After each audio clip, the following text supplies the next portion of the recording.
الحمد لله رب العالمين الصلاة والسلام على خاتم النبيين وعلى آله وصحبه أجمعين أما بعد فأعوذ بالله من الشيطان الرجيم بسم الله الرحمن الرحيم قال الله تعالى في سورة المائدة إلا الذين تابوا من قبل أن تقدروا عليهم فاعلموا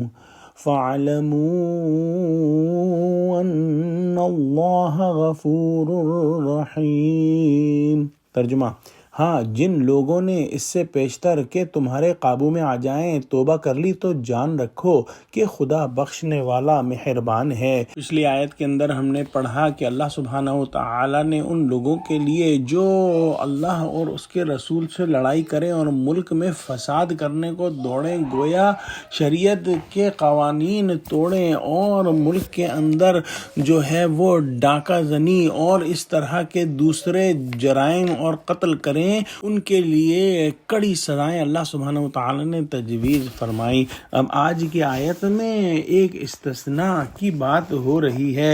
اللہ سبحانہ و تعالی فرماتے ہیں کہ وہ لوگ جنہوں نے اس سے پہلے توبہ کر لی کہ تم ان پر قابو پاؤ تو جان لو کہ اللہ بخشنے والا ہے۔ اس کے بارے میں حضرات مفسرین فرماتے ہیں کہ حکومت کے گھراؤں میں آنے اور قابو پانے سے پہلے ڈاکو توبہ کر لیں تو اللہ تعالیٰ کے یہاں ان کی توبہ قبول ہے، لیکن اس توبہ سے صرف حد شرعی ساقط ہو جائے گی۔ حق العبد یعنی بندوں کے حقوق معاف نہ ہوں گے۔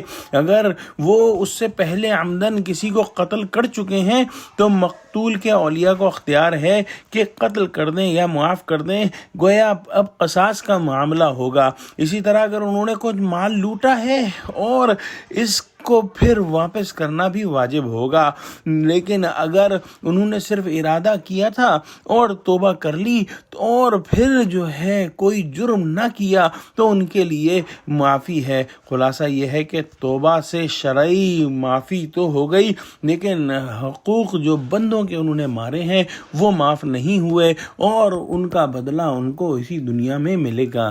ایک بات سمجھ لینی چاہیے کہ اس آیت کے اندر دوسری جو شرعی حدود ہیں، مقصد زنا، شراب خوری کی سزا، چوری کی سزا اور حد قذف وغیرہ توبہ سے مطلقاً ساقط نہیں ہوتی۔ دعا کرتے ہیں کہ اللہ سبحانہ و تعالی ہم کو قرآن کا فہم عطا فرما، آمین۔ وآخر دعوانا الحمد للہ رب العالمین۔ السلام علیکم ورحمۃ اللہ وبرکاتہ۔